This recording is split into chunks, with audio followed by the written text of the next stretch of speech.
Well, Brian, it was fun for a week. Colorado gets a win in overtime against Cal, but comes out to Corvallis. And I don't know, was this similar to the first 5 games? It felt a little different in the first half, but a lot of missed opportunities, which, again, kind of gave me flashbacks to early in the season. And Colorado loses to Oregon State, a very good Oregon State, 42-9. Yeah, it's somewhat obviously the score is similar. It felt a little bit different to me in that I think Oregon State's one of the better teams they faced this season. I think that they just ran into a team that's way better, obviously, than Cal was last week. And you get in this place, even though it's a half of a stadium this year. And I tweeted it, but those were the loudest loudspeakers I think I've ever heard in my life. I mean, had a headache before the game even started. But the crowd here, we've talked about atmospheres. It's always, to me, a good crowd here. When they have a good football team, this place, these fans are pretty awesome. And they know what they do. Josh Chandler-Tomato talked about it. Mike Sanford talked about it.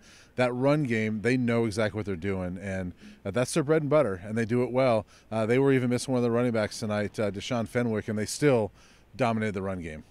Yeah, talking with people that cover Oregon State, they're like, we feel your pain. Oregon State was in Colorado's shoes not too long ago, and Jonathan Smith has built a really nice program here. But shifting focus back to Colorado, we had chatted when Owen McCown took over. There was this feeling of, has JT Shrout gotten a fair shake here? Yeah. Because he starts against Air Force, miserable conditions. He starts the next week at Minnesota, but they rotate quarterbacks every series.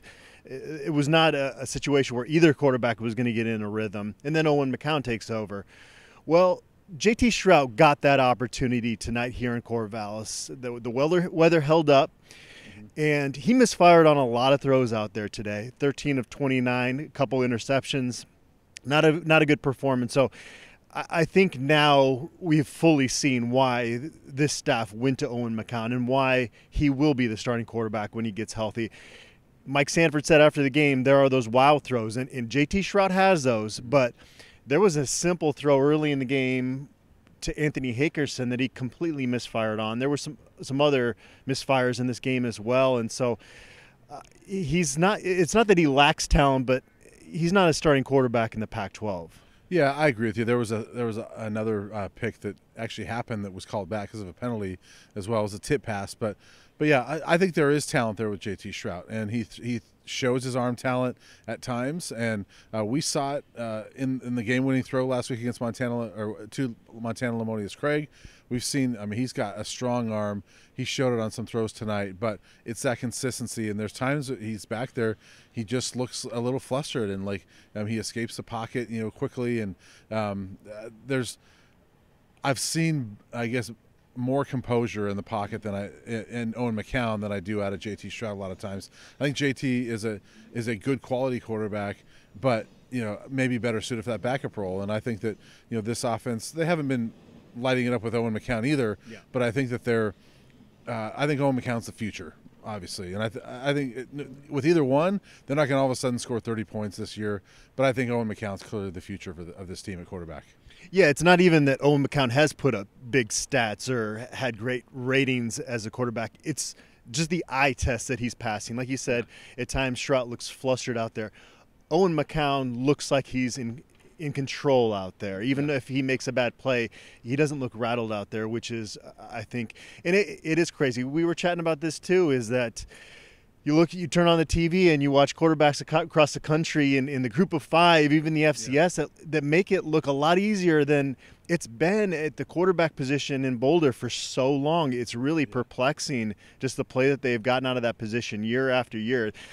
Nice stretch out of Cepho Lufau, but just generally that position. And Steven Montez. And Steven Montez, yes, but he never lived up to his full potential in terms of consistency and taking this team to a bowl game. So it's just been crazy, that position, and the fact that they haven't hit on more guys at that position. But it wasn't just JT Shrout tonight. There were other issues, obviously, and I'm perplexed with the running back rotations. We saw J-Lee Stacks have some really nice runs, set the team up for a field goal.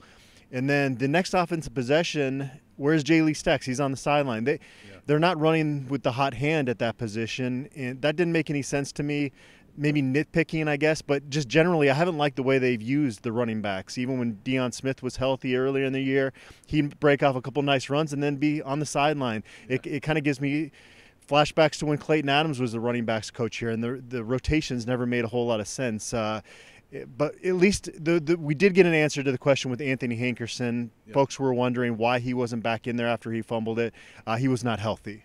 Yeah, and I was wondering throughout the game because you look on the sidelines and Hankerson was in pads and in his helmet the entire game, and he didn't come in, he didn't play after that fumble, and to me it looked like that had to be he was benched, because I thought if he was injured and not going to play, that he would have come out in the second half in street clothes, but he didn't, and so I thought he's got to be healthy. But Mike Sanford said he wasn't, that he was banged up, and he said, hey, we got a lot of football left to play. There was no need to really play him. It's nothing serious, so that's good. And maybe at that point, Mike Sanford said, we're not going to win this. In his head, thought we're not going to win this game anyway. He's our best running back, at this point. Let's keep him healthy for the next few weeks. Maybe that's what he thought. But again, the rotations, and maybe that's kind of why they rotate us, because he doesn't want to get another one hurt. Like maybe give J.Lee Stacks a break a little bit. But I agree with you that Offerdahl had some nice runs too. But I think after J.Lee Stacks has those runs to get you in the field goal range and get some points on the board, give him another series. Well, you've been struggling to get anything going offensively. Yeah. For one drive, it was starting to work. Hey, ride that as long as you possibly can. Is kind of my point there. Defensively, I was telling some folks out here that, Oregon State has the benefit of now watching this Gerald Chapman called defense on film, and they're going to be more prepared for it than Cal was last week. And certainly that showed itself. Josh Chandler-Semedo even said after the game that, yeah, they were more prepared, but by and large, it was Oregon State was just a better running attack, and that's what showed itself. Martinez, their true freshman running back, had 3 touchdowns tonight and looked phenomenal. Really good Oregon State offense, but it was kind of reverting back a little bit defensively. Yeah, it was, and Mike Sanford said earlier this week, they're going to know, but Gerald Chapman's got some things up his sleeve that he hasn't called yet, and so we didn't see that tonight. At least it didn't manifest itself into stopping them.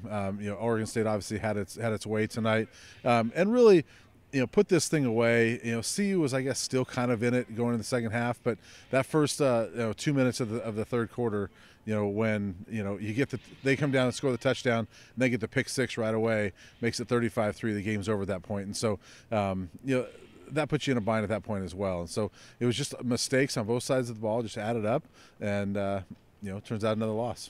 Neither of us predicted Colorado was going to win this football game. It wasn't likely. They were huge underdogs in this.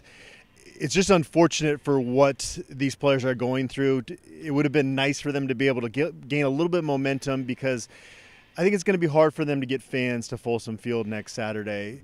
Everyone's wondering why did they have so many fans for last week's game? Well, it was a family weekend, so a lot of those tickets were already sold, and so you've got a struggling Arizona State team coming in to Boulder. They just lost to Sanford today.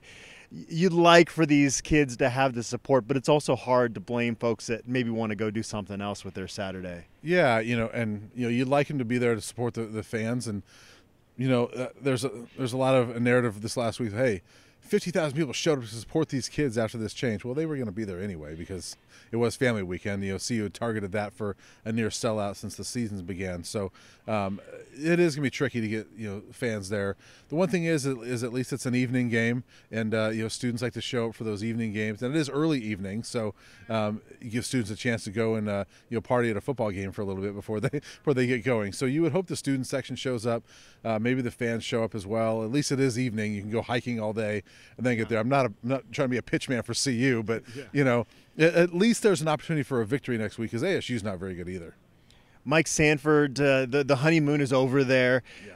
He handled post-game well with us. You could hear him in the hallways encouraging guys. I mean, his positivity is pretty infectious, and that's why he was picked as the interim head coach. He's going to be a good figure for these guys leading down the stretch. And you hope for the fans out there watching this and for these guys that they're able to find a couple more wins, because they're obviously putting in a lot of work. But again, the honeymoon is over there, and it doesn't help his candidacy for the permanent job here. No, it doesn't. But you give him credit because even where we were doing the post game after what he was done, he was standing out in the hallway. His wife's there. He's talking to her, but every player that walked by, he's stopping by and giving him a hug and and encouraging. And Jordan Tyson came in and talked to us, and I heard Mike Sanford say, "Hey, great job." And after the post game, he said, "How'd it go?"